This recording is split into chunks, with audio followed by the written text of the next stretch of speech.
anak-anak nenek-nenek makan roti. Jawab salamnya kurang semangat, saya ulangi sekali. Assalamualaikum warahmatullahi wabarakatuh. Waalaikumsalam warahmatullahi wabarakatuh. Alhamdulillahirabbil alamin. Nahmaduhu wa nasta'inuhu wa nastaghfiruh.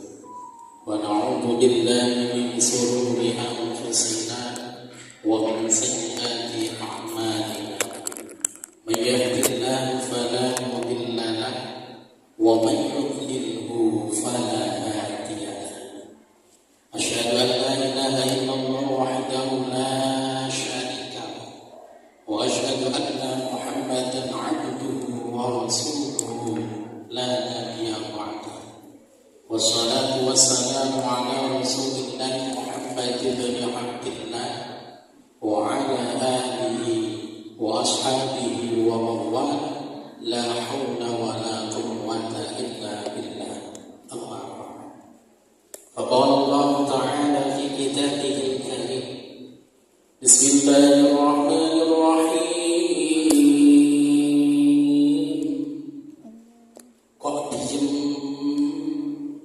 Kalau ada ayat Al-Quran dilanturkan dulu, biar nampak semangat di pengajiannya, dijawab dengan Allah. Saya ulang, dijawab. Yang enggak mau jawab, saya doain sakit gigi. Daripada sakit gigi, suaminya minta lagi, gimana? Dua-duanya. Bismillahirrahmanirrahim. Sebelah kanan kupang jawab Allah. Sebelah kiri Allah. Tahu apa? Apa? Allah. Kira udah lama kita cukupkan lupa bahasa Jawa. Ya ayyuhalladzina amanu qu anfusakum wa ahlikum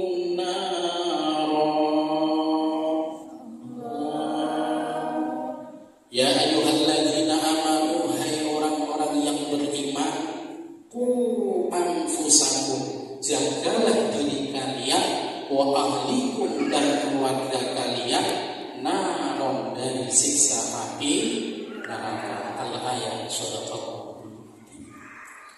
Puji syukur alhamdulillah, marilah senantiasa kita panjatkan kepada Allah Subhanahu wa ta'ala, yang mana Allah selalu melimpahkan rahmat, nikmat, hidayah serta ma'unah, sehingga pada saat ini kita semua dapat berkumpul dan bermuajah di majlis yang penuh barokah dalam keadaan sehat wal afiyah. Alhamdulillah.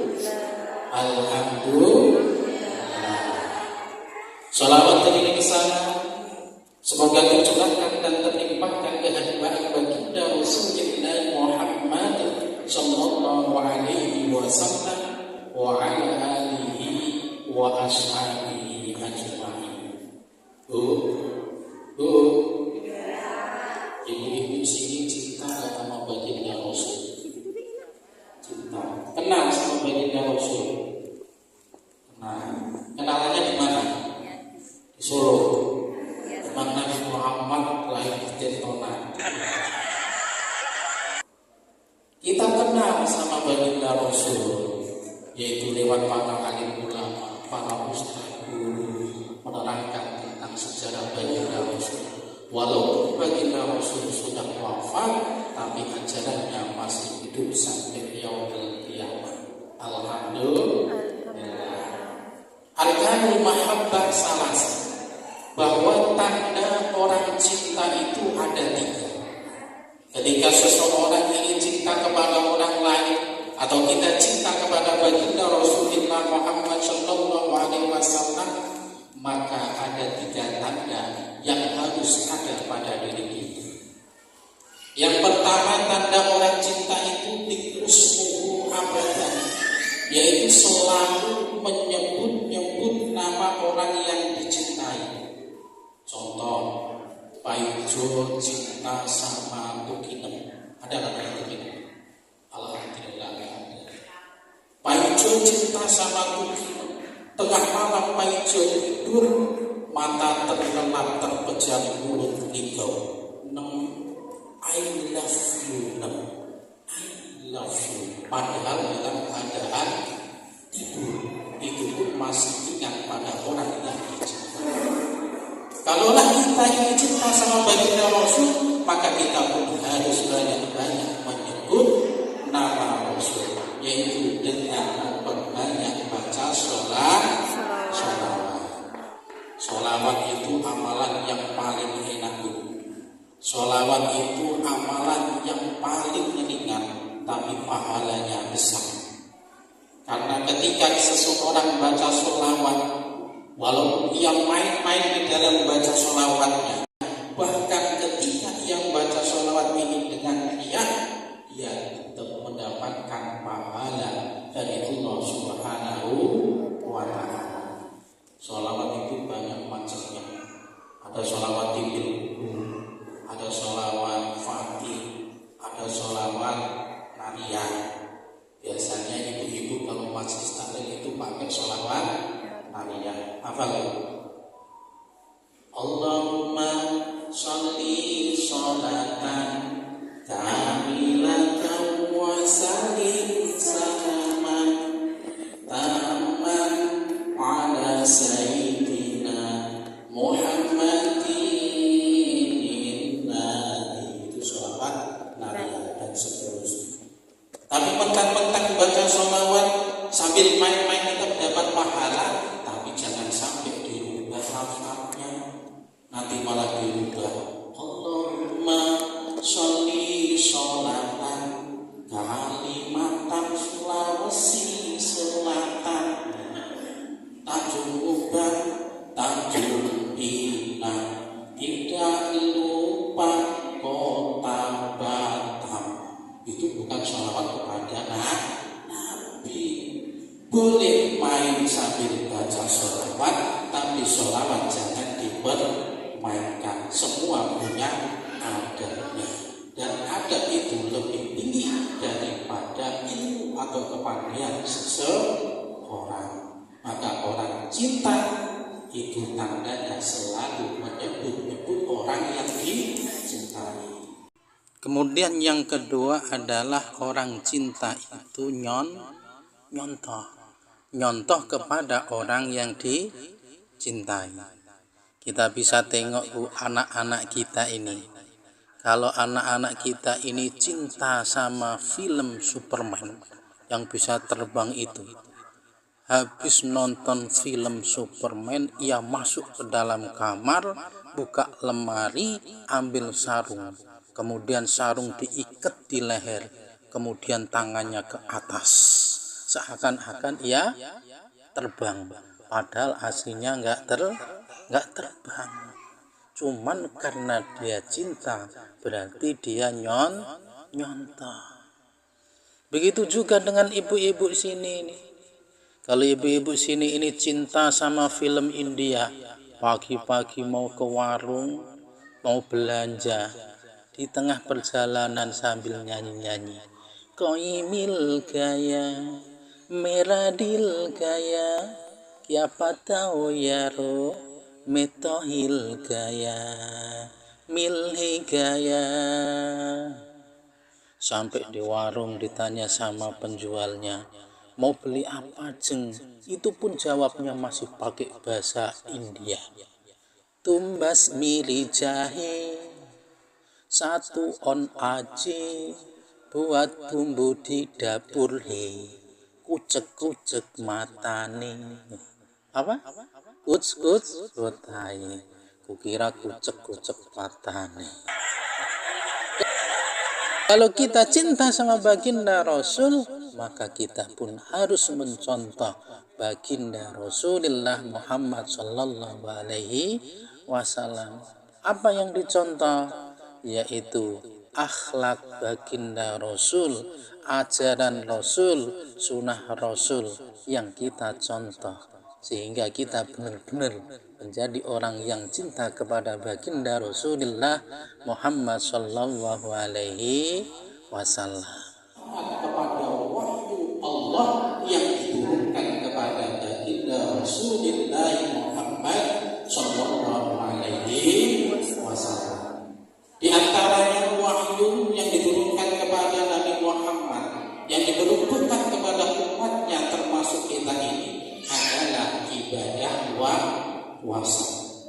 Dalilnya yang telah dibacakan oleh qari kita tadi, bahwa hukumnya puasa di dalam bulan Ramadan itu wajib bagi setiap muslim, bagi laki-laki maupun perempuan, pria maupun wanita, kalau masih hidup wajib hukumnya untuk melaksanakan ibadah puasa.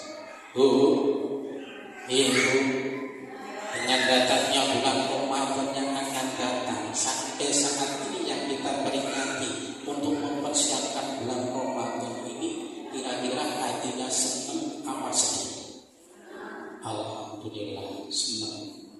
Rasulullah Shallallahu Alaihi Wasallam menerangkan dalam sabdanya, "Man fariha bi dukhuli Ramadan, haramallahu jasadahu 'ala barang siapa yang senang atau bahagia dengan datangnya bulan Ramadan, maka jasadnya akan diharamkan tidak menyentuh api neraka." Alhamdulillah. Tapi ini jangan ditelan mentah-mentah, harus dikasih. Wah, berarti kalau kita senang datangnya bulan Ramadan, kita akan selamat dari api neraka. Tak usah kita puasa di dalam bulan Ramadan, bukan itu. Tapi kalau kita bahagia datangnya bulan Ramadan, yaitu perlu pembuktian bahwa aku senang, aku bahagia dengan datangnya bulan Ramadan, maka berniat nanti di bulan Ramadan saya berusaha semaksimal mungkin untuk menjalankan ibadah puasa supaya mendapatkan ridho dari Allah. Amin Allahumma amin. Dan yang paling terpenting, sebelum datangnya bulan Ramadan ini kita harus mempersiapkan diri. Apa yang kita persiapkan diri? Ada persiapan dua hal, yaitu berbentuk jasmani dan rohani. Ada yang berbentuk zahir dan batin. Di antaranya persiapan yang harus kita persiapkan untuk menghadapi bulan Ramadan adalah ilmunya puasa. Puasa Ramadan ini kan ibadah. Setiap ibadah apapun, baik sholat, haji, zakat, dan ibadah-ibadah lain ini punya ilmunya. Makanya ketika kita datang bulan Ramadan, kita berpuasa, harus tahu ilmunya puasa. Karena setiap seseorang beribadah tanpa didasari dengan ilmu ini, ibadahnya akan sia-sia. Ada pepatah Arab yang sangat indah di kalangan para ulama, kullu man ya'malu a'malahu bi ghairi ilmin mardudatun wala tuqbal. Setiap hamba, setiap manusia ketika beribadah bi ghairi ilmin, tanpa didasari ilmu, mardudatun, ditolak oleh Allah, wala tuqbal, dan tidak diterima oleh Allah. Na'udzubillah min dzalik. Saya contohkan ini. Ada 4 orang mau sholat jamaah, tapi keempat-empatnya ini gak punya ilmu, ya aneh, rusak semua sholatnya. Yang satu jadi imam, yang 3 jadi makmum. Sang imam takbiratul ihram, Allahu Akbar. Makmumnya pun diikutin 3-3-nya, Allahu Akbar. Kemudian imamnya baca suratul Fatihah, Alhamdulillahi Rabbil Alamin, Ar-Rahmanir Rahim, Maliki Yawmiddin, Iyyaka na'budu wa iyyaka ihdinas siratal mustaqim siratal ladzina an'amta 'alaihim ghairil maghdubi 'alaihim waladdallin.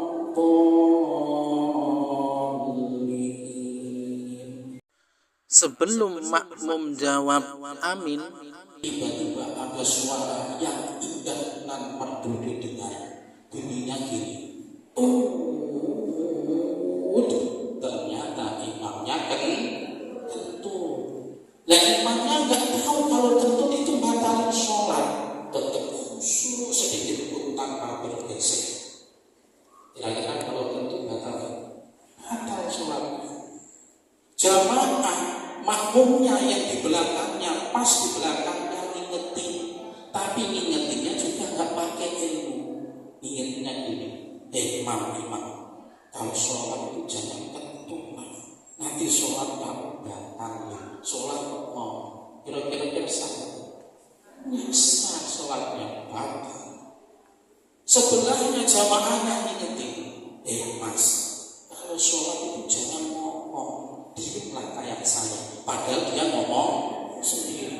Tinggal satu jamaahnya bilang, mas, bro, mas bro, kalau sholat itu jangan ramai, jangan bisik, diamlah kayak saya. Padahal dia bisik sendiri. Kira-kira sholatnya sah? Nggak sah semua. Na'udzubillah min. Begitu juga dengan puasa yang akan kita lakukan. Karena puasa adalah ibadah, maka harus didasari dengan ilmunya. Ilmunya apa? Ketika kita melaksanakan ibadah puasa, paling tidak, paling minim kita harus tahu hal-hal yang membatalkan puasa. Puasa itu tidak boleh makan, puasa tidak boleh minum di siang hari, kemudian tidak boleh bersenggama kepada suaminya atau pasangannya. Kemudian ketika kita haid, ibu khusus ibu haid itu juga tidak boleh puasa. Nifas juga tidak boleh puasa. Nifas itu melahirkan. Ketika kita puasa sudah sahur jam 9 pagi, tiba-tiba ibu haid, bukan saya, ibu haid, batal puasanya, nggak usah diterusin. Makan boleh, tapi makannya jangan di teras, nanti nantang orang lain di dalam kamar. Atau ada orang hamil tua, nekat dia puasa karena bulan Ramadan bulan yang penuh berkah, ingin mendapatkan berkah dan kemuliaan bulan Ramadan, puasanya jam 5 sore dia melahirkan, batal puasa. Dengan kata lain, secara mudahnya, yang namanya puasa itu mengharamkan sesuatu yang halal. Beda dengan kalau pernikahan. Kalau pernikahan itu menghalalkan sesuatu yang haram. Kalau puasa mengharamkan sesuatu yang halal. Contoh, makan nasi itu kan aslinya halal. Bagi orang puasa di siang hari jadi haram. Bisa jadi halal lagi setelah waktu dari kompak. Saya ulang dari kompak. Makan nasi putih halal. Bagi orang puasa di siang hari jadi haram. Bisa halal lagi setelah maghrib. Minum air putih itu halal. Bagi orang puasa di siang hari jadi haram. Bisa halal lagi setelah maghrib. Bersenggama dengan suami istri sendiri itu halal. Bagi orang puasa di siang hari jadi haram. Bisa halal lagi setelah maghrib. Gak sabar lagi. Paling ya lagi sholat terakhir waktunya luas. Habis maghrib ya makan takjil, persiapan sholat terakhir. Ketahuan kalau ibu-ibu ini gak sabaran kalau sholat. Alhamdulillah. Nah, alhamdulillah itulah betulnya sekalian. Ibu-ibu yang dirahmati Allah Subhanahu wa taala, ini yang secara zahir, yaitu ilmu yang membatalkan puasa. Tapi ada yang lebih utama, yaitu yang membatalkan pahala daripada puasa. Ini yang harus kita jaga. Rasulullah Shallallahu Alaihi Wasallam mengingatkan kepada kita, kam min shaimin laisa lahu min siyamihi illa ju' wal 'atas. Banyak sekali dari umatnya Nabi Muhammad ini ketika berpuasa yang didapat cuma lapar dan dahaga. Di dalamnya tak ada pahala. Na'udzubillah. Disebabkan apa? Ketika ia berpuasa, dia sering mengadu domba orang, suka gibah, suka gosipin orang, suka fitnah orang. Ini yang akan membatalkan puasa. Saya yakin ibu-ibu di sini tak ada yang gosipin orang, itu tak ada. Yang ada itu di majelis taklim sana. Tapi ketika saya isi di majelis taklim sana, di sana juga tak ada. Yang ada di sini. Kemungkinan kalau ada itu cuma sedikit. 1, 2, 3, 4, 5, 6, betul ada. Makanya kita harus bisa menjaga lisan kita ketika kita berpuasa. Jangan suka gosipin orang, karena dosanya itu sangat besar. Diibaratkan oleh baginda Rasul, orang yang suka ghibah, orang yang suka gosipin orang, itu laksana memakan bangkai saudaranya. Ada nggak di sini yang makan bangkai saudaranya? Nggak ada. Tapi gosipin orang ada, sama itu, yaitu memakan bangkai saudaranya. Maka kita harus hindarkan diri ketika kita berpuasa, jangan suka ghibah, jangan suka gosipin orang. Daripada gosip-gosipan, lebih baik baca Al-Quran. Daripada ngomongin orang, lebih baik sholawatan. Alhamdulillah. Daripada kamu keluyuran, lebih baik ke pengajian. Daripada berdua-duaan, lebih baik lihat ustaz tampan. Alhamdulillah. Terima kasih. Kalau ibu di sini yang paling tampan pun saya sendiri. Karena yang hadir kan semua ibu-ibu semua. Masa ibu-ibu tampan? Jadi kalau ustadz itu tampan, ustadzah baru cantik. Alhamdulillah. Terima kasih. Zaman ini bebas pergaulan, orang tua lupa kasih didikan, putra putri dibiarin pacaran, belum nikah hamil 3 bulan. Alhamdulillah. Siapa yang bilang alhamdulillah tadi? Belum nikah hamil 3 bulan kok alhamdulillah. Na'udzubillah min dzalik. Mentang-mentang zamannya kredit, semua mau dikredit. Mobil kredit, motor kredit, rumah kredit. Anak orang pun mau dikredit. Alhamdulillah. Kok masih alhamdulillah? Na'udzubillah min dzalik.